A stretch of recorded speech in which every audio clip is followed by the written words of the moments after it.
And so that day, 1990, July, I opened my heart. I trusted Jesus Christ. I was born again. It began a new adventure in my life. Pero hindi pala doon natapos. I thought, okay na. Langit na ang punta ko. Nasa akin na si Jesus. Actually, it's just the beginning of something beautiful. And that is called discipleship.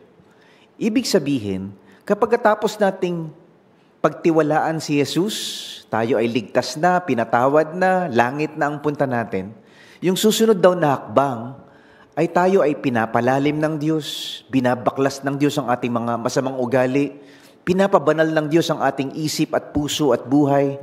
God is transforming us and making us like Jesus Christ. And that is what is called discipleship. So pinalibutan ako ng Diyos ng mga mentors, advisors, disciplers, mga coaches that helped me grow in my faith. Yun ang kailangan natin. Sa umagang ito, pag-uusapan natin, oo nga no, Pastor Mike, paano nga ba maging disciple ni Jesus? Believer na ako, Christian na ako, langit na ang punta ko, pinatawad na ako ni Jesus dahil sa krus. How do I become a disciple? What's the next step? And so today we'll talk about that, becoming a disciple, counting the cost to follow Jesus. Alam niyo ba na meron tinatawag na 3 stages of our spiritual journey or 3 stages of our salvation? Ito ay tinatawag na justification, sanctification, at glorification. Yung justification, ito yung araw na tinanggap mo si Jesus. Na born again ka. God has pardoned you. Not guilty anymore. Pinatawad na ako ni Jesus. We are rescued from the penalty of sin. After that, tayo naman ay merong isang paglalakbay to make us holy, to make us a disciple of Christ. Ang tawag diyan ay sanctification. Wow, that's a big word, Pero it's a process of picking up your cross, obeying Jesus, surrendering all your sins, surrendering all your addictions and your struggles to the Lord, and allowing the Lord to heal all your wounds para yung buhay natin maging banal, maging tama at maayos. That is called discipleship or sanctification. And then eventually, one day, we will be with Jesus when He comes back again, and you will live with God for all eternity. Ang tawag doon ay glorification. Sa justification, we are rescued from the penalty of sin. Sa sanctification, we are rescued from the power of sin. Sa glorification, we will be rescued someday from the presence of sin. Wala nang kasalanan, wala nang tukso, wala nang gulo, wala nang stress, wala nang traffic. Glorification po ang tawag doon. So when we believe Jesus, we are justified. When we obey Jesus, we are being discipled. We are being sanctified. And when we are with Jesus face to face, we will be glorified. We will receive our crown. A disciple of Jesus is someone who is following Jesus, being changed by Jesus, and is committed to the mission of Jesus. Ayun, ang ganda Ay, gusto ko niyan, Pastor Mike. Gusto ko maging disciple of Jesus. Ang alagad o ang disciple ni Jesus ay sumusunod kay Jesus, binabago ni Jesus, at tapat sa mission ni Jesus. Yung salitang disciple ay nagmula sa Greek word na matetes. Ang ibig sabihin nun is a learner, a student, someone who wants to follow his master, someone who wants to learn at the feet of his master. So, tayong lahat mga Kristiyano, we are born again, we are children of God, tayo ay niligtas, pinatawad ng Diyos, pero hindi lahat tayo nagiging disciple agad. It's a choice we make. It's a decision to surrender our lives, to carry our cross, and to follow Jesus. So discipleship is laboring in the lives of people by taking them from unbelief to belief, helping them trust and obey Jesus towards maturity, and equipping them to do the same with others. Yun daw pala ang discipleship. Kaya pala, pag pinag-uusapan natin, mag-disciple ka na. Magpa-disciple ka na. Attend ka nung discipleship natin. Ito palang ibig sabihin nun, Ang discipleship ay pagsusumikap sa buhay ng mga tao na sila ay matulungan magtiwala kay Jesus, lumago kay Jesus, at turuan sila na gawin din ito sa iba. Ito po ang ginagawa ng discipleship sa ating buhay. Hindi lang tayo nagkakaroon ng kasiguruhan na langit na punta ko, huhu, yes. Pero nakikita natin na inaayos ng Diyos ang ating marriage, inaayos ng Diyos ang ating negosyo, inaayos ng Diyos ang ating ugali. Today we'll talk about to be a disciple of Jesus. We need to have a love for Jesus that surpasses any relationship in our lives. A loyalty to Jesus that is stronger than suffering and death. A life with Jesus that is satisfying compared to any possessions. And a level of faithfulness to Jesus that is a spiritual benefit to others. Jesus is inviting us to be a disciple. Not only a believer, kasi yung pagtitiwala sa Panginoon, binayaran ni Jesus sa krus. Libre yun. Libre ang kaligtasan. Libre ang langit kasi binayaran ng dugo ni Jesus. Pero yung pagsunod kay Jesus, it involves our commitment. There is a cost to pay. Ito yung una. Sabi ni Jesus, number 1, love for Jesus that surpasses any relationship in our lives. A disciple is someone who has a love for Jesus na mas matindi sa anumang relasyon sa buhay. Ang pagmamahal kay Christ na higit sa kanyang sarili o sa sino mang tao. Basahin nga natin uli. Sabi niya, anyone who wants to be my follower must love me far more than he does his own father, mother, wife, children, brothers, or sisters. Yes, more than his own life. Otherwise, he cannot be my disciple. Grabe, Pastor Mike iba pala ito yung pagsunod natin bilang Kristiyano sa Panginoon. Sabi niya, hindi ko pwedeng maging disciple unless mahalin mo ako ng higit sa tatay at nanay mo, sa asawa at mga anak mo, sa mga kapatid at kahit sa sarili mong buhay. And so, Jesus invites us, ang totoong tagasunod ni Jesus, mahal mo si Jesus ng higit sa kanino paman. We need to love God more than anyone else, with all our heart, with all our soul, with all our mind. And people will see our deeds and our lives and our character, and they will glorify our Father in heaven. Nagiging ilaw daw tayo kapag kayong ating pagmamahal kay Jesus nag-aalab. Ito naman yung pangalawa na sinasabi ni Jesus sa atin. Loyalty to Jesus that is stronger than suffering or death. Yung pagsunod kay Kristo, kahit ang kapalit ay pagdurusa o kamatayan. Basahin natin. Sabi niya, and no one can be my disciple who does not carry his own cross and follow me. Antindi ano? Kung di mo papasanin ang sarili mong krus at di ka susunod sa akin, hindi ka pwedeng maging disciple ko. The cross here speaks of suffering and sacrifice. The cross is the symbol of death. Handa ka bang magdusa para sa Panginoon? Handa ka bang mamatay para sa Panginoon? Minsan nga, umulan lang, tinatamad ka na mag-church Hi!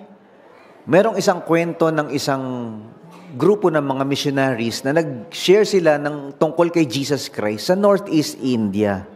Ang tawag sa lugar na yon ay Assam region.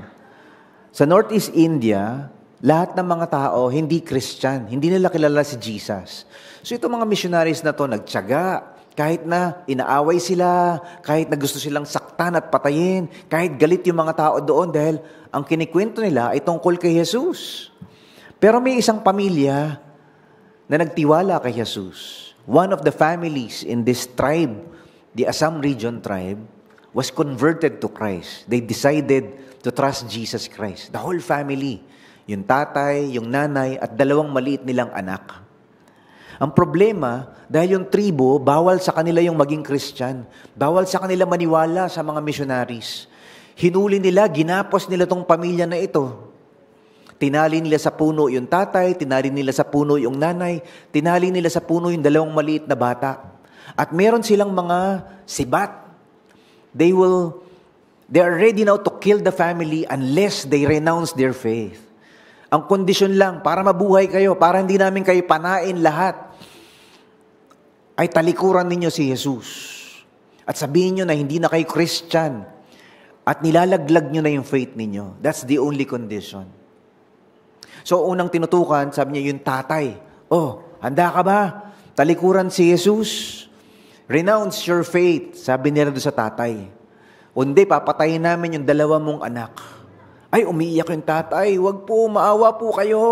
Wag niyong patayin ang aking pamilya. Papatayin namin itong mga anak mo kung hindi ka tatalikod sa iyong pananampalataya kay Jesus. And the father said, I have decided to follow Jesus. I have decided to follow Jesus. Pinana nila yung mga bata. Patay, duguan. Ay, umiiyak yung tatay. Wag! Patay yung mga anak niya. Yung pangalawa, tinutukan nila ng pana ay yung kanyang asawa. Oh, last chance mo na. Kapag hindi ka tumalikod kay Jesus, papatayin namin ang asawa mo. At ang sinabi niya, though no one join me, I will still follow. Sinabi niya yon. At pinatay nila yung kanyang asawa. Wag! Wag po! At namatay ang kanyang asawa. Yung panghuli, tinutukan na siya ng pana. Last mo na. Pag hindi mo tinakwil si Jesus sa buhay mo, papatayin ka namin. And then he said the words, the cross before me, the world behind me. At pinatay nila siya. And that's where we get the song, I have decided to follow Jesus. Though no one go with me, I will still follow. The world behind me, the cross before me. I have decided to follow Jesus.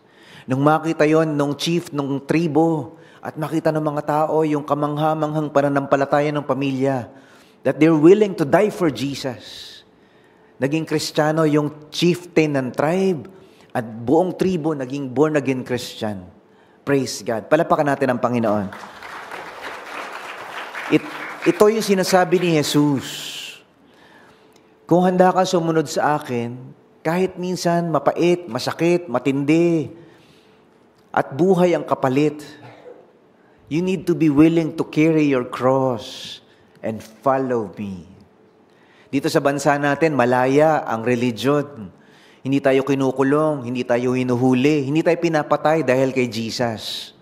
Sa ibang bansa, mahirap. Pumunta ka sa mga Arab countries, bawal ang Bible. Pumunta ka sa mga communist countries, bawal si Jesus. Pumunta ka sa mga atheistic countries, bawal mag-Bible study, bawal mag-worship, bawal maging Christian, bawal ang religion. Pero sa bansa natin, we have the blessing of the freedom to worship God in any expression, in any way we can. Malaya tayo na sambahin si Jesus at banggitin si Jesus at ikwento si Jesus. Tanong, ba't di natin ginagawa? Nakakaantok eh. Umuulan eh. Tinatamad ako eh. Busy ako eh. Jesus invites us. If you want to follow me, if you want to be my disciple, you take up your cross and follow me. What is your cross? Ano ba yung kailangan mong buhating krus? Hindi ka raw pwede maging disciple na Christian ni Jesus Christ kung hindi ka nagdadala ng krus. Iba-iba tayo ng krus na pasan-pasan. Iba sa atin, ang pasan nating krus is yung every day we struggle with our finances. That's the cross we bear. Lord, magtitiis ako para sa'yo. Some of us, money is not our problem but our health. Lord, itong sakit na to, walang gamot. We carry the cross. Lord, magtatapat ako sa'yo kahit may sakit ako.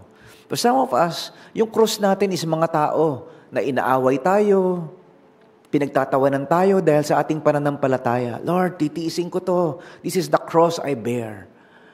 And some of us, our cross would be our relationships. Or it would be a difficult life wherever we are. It could be the challenge of emotions. Lord, parang nahihirapan ako sa emotional problem na ito. Whatever cross we carry, whatever cross we bear, sabi ng Panginoong Yesus, pasanin mo ang sarili mong krus at sumunod ka sa akin. That is a true disciple.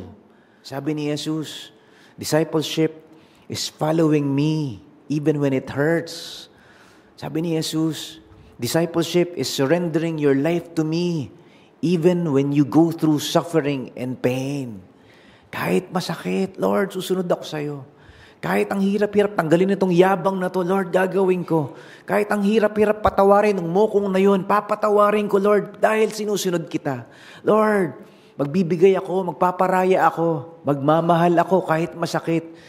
Because I want to follow Jesus. You carry your cross, you follow me. Ito naman yung pangatlo. What is a disciple of Jesus? It implies there is a life with Jesus that is satisfying compared to any possessions. Yung pagpapasakop kay Christ, na handang isuko ang lahat para sa Kanya. Ibig sabihin, hindi na mahigpit ang kapit mo sa mga bagay sa mundong ito. Dahil ang iniisip mo na ay kayamanan na iniipon mo sa langit. Hindi yung kayamanan na iniimpok mo dito sa mundo. Paano ba yung Pastor Mike? Tingnan natin. Sabi ni Jesus, "So no one becomes my disciple unless he first sits down and counts his blessings and then renounces them all for me." Kaya kung hindi mo kayang i-give up lahat ng meron ka, hindi ka pwedeng maging disciple ko. Grabe, ano?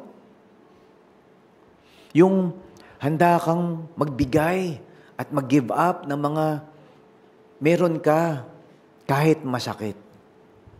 Ang dami kong mga ganong kaibigan. Pag may nangangailangan sa church, nagbibigay. Sabi ko, mayaman ka ba? Hindi. Marami ka bang pera? Hindi. Ba't bigay ka ng bigay? Kasi gusto kong sumunod sa Panginoong Jesus. Ang sabi ni Jesus, "Blessed are those who give than those who receive." That generosity is multiplied by the Lord to expand the kingdom of God. Meron akong kaibigan, sabi ko, "Pare, paano ang tithes mo? Paano ang offering mo sa ministry?" Sabi niya, "Mike, 90% kay Lord, 10% sa family ko." "Ha? Saan mo kinukuha?" "Sa net income ko. 10% sa amin. Yun ang ginagastos namin araw-araw. 90% sa ministry. I support missionaries. I support organizations. I support churches. I support Bible schools." Grabe. Naiyak ako na narinig ko yun eh. Kasi ako baligtad eh. 10% kay Lord. 90% sa pamilya ko. Di ba? Ganoon naman tayo. Pero siya, "Mike, binaligtad ko na." Sabi ko, "Lord, sa iyo lahat to. My business is yours. My properties, they are all yours. My wealth, they are all yours. Lord, magpapayaman ako para gamitin mo ako to be a blessing to many." Ibang klase, ano? Sabi ko, "Lord, kaya ko ba yun? Na lahat ng meron ako sa Diyos. Hindi lang 10%, Lord. Sa iyo lahat to. Buhay ko, kalakasan ko, talento ko, pamilya ko, Lord. Lahat kami maglilingkod sa iyo." And that's what it means to be a disciple. Willing to give up everything for the Lord. Kinausap nga ni Jesus yung mayamang bata, multi-millionaire. Sabi ni Jesus, "Gusto mong sumunod sa akin? Benta mo lahat. Bigay mo sa mahihirap." "Lord, hindi mo ba alam ang tagal kong inipon ito?" And the Bible says, the young rich man turned away sad. Yung ba yung gusto ni Lord, bigyan natin lahat? Hindi sa lahat ng panahon, hindi sa lahat ng tao. Kanya-kanya tayo ng dealing sa Lord. Kasi ako, wala naman ako ibibenta eh. I don't have properties. Lahat pahiram sa akin. Pero sometimes, Jesus is telling us, when our blessings become God's, when our blessings become our Lord, that is when the blessing becomes a curse. And so, do sa rich young ruler, his wealth becomes his idol in his life. And so sabi ni Lord, baklasin mo muna yung idol mo sa buhay mo, sumunod ka sa akin. So it doesn't apply to all of us. God is after not our wealth. God does not need our money. But God is after our hearts. Sino ba mahal mo? Yung kotse mo o ako? Yung pera mo o ako? Yan. So God will bless us. Blessing talaga negosyo. Blessing talaga magandang trabaho. Blessing talaga magandang pamilya. Blessing talaga ang magandang kalusugan. Uy, Pastor Mike, wala akong asterisk sa aking annual physical exam. Praise God, that's a blessing. Walang sakit. Hirap kaya magkasakit ngayon. Mahal-mahal na maintenance. Blessing yung meron ka mga matitinong mga anak. Daming mga pamilya, Christian families. Sakit sa ulo mga anak. Those are all blessings. When God gives us money, God gives us health, God gives us good marriage, good relationships, good properties. Praise God. Thank you, Lord. But when the blessings replace God, now God invites us, "Anak, bitaw." But God is after our hearts. Lord, salamat sa blessing. Pero Lord, mawala man ito, hindi ako malulungkot kasi nandiyan ka. Lord, salamat po sa relasyon. Pero iwan man niya ako, hindi ako malulungkot kasi nandyan ka. Ikaw naman talaga ang kayamanan ko, hindi sila. Pero Lord, kung nandyan sila, masaya pa rin ako. Pero mas masaya ako sa'yo. Amen? Palapakan natin ang Panginoon.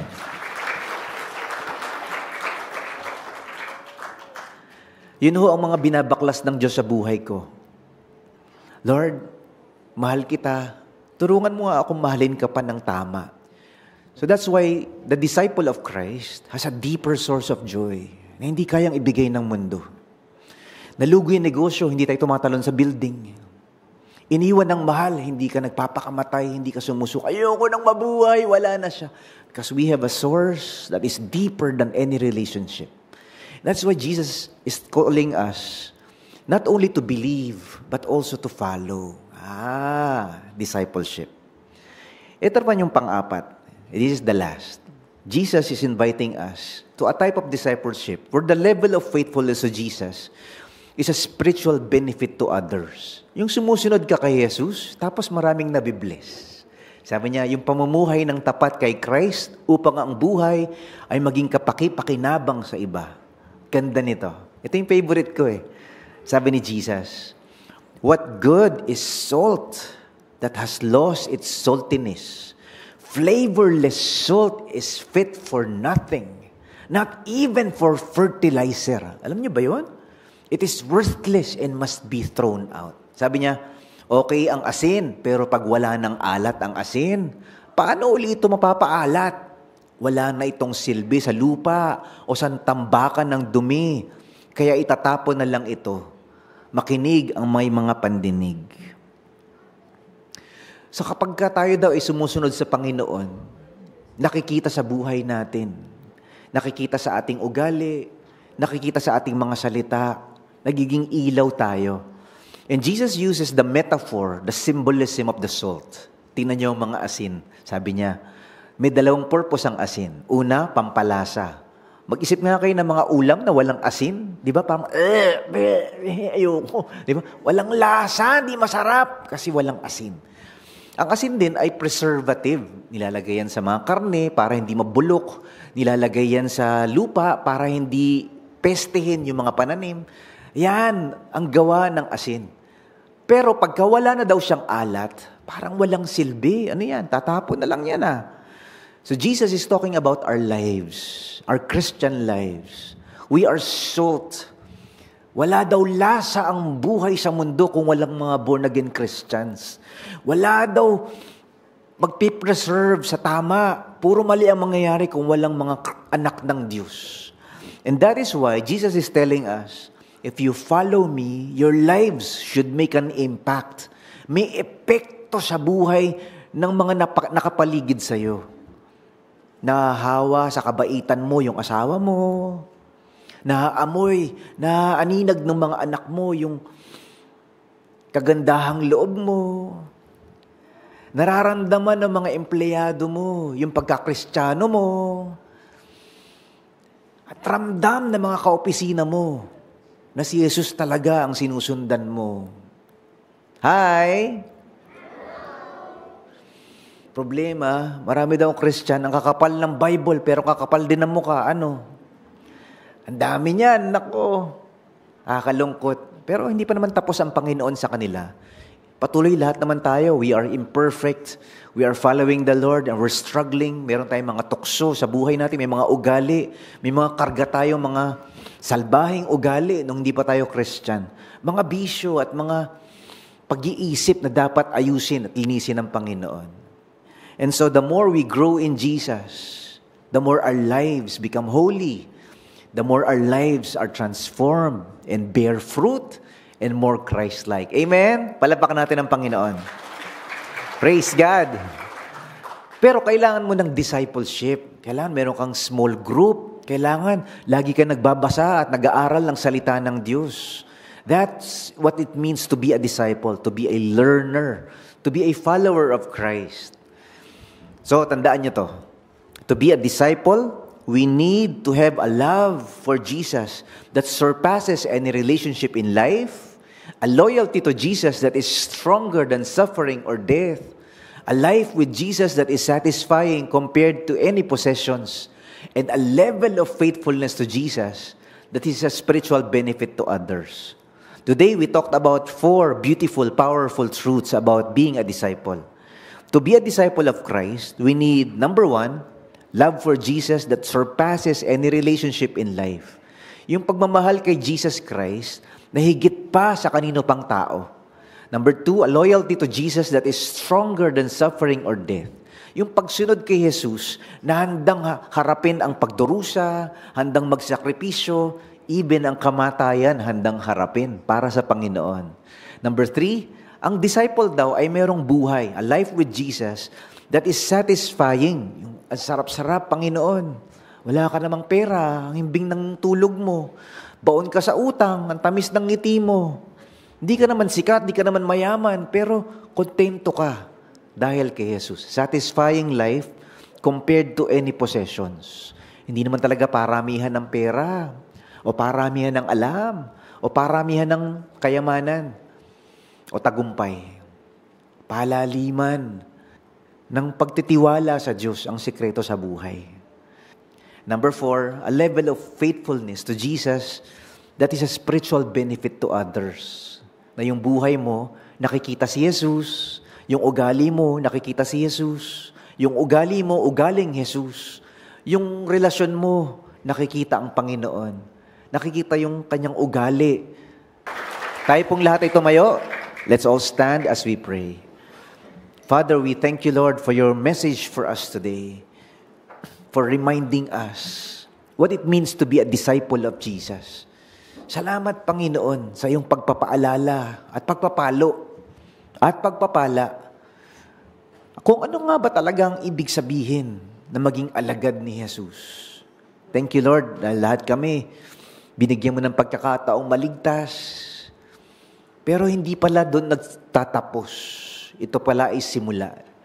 Our salvation, our conversion, our faith in Jesus is the beginning of another chapter in our journey. And that is following Jesus. And that is obeying Jesus.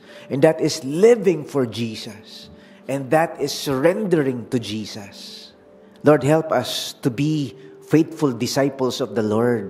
And most of all, help us to help others become disciples of the Lord as well. Turuan mo kami na gawing alagad mo ang mga taong nasa paligid namin habang kami ay nagiging alagad mo din. Thank you, Lord, for your love and your grace and your goodness. Amen.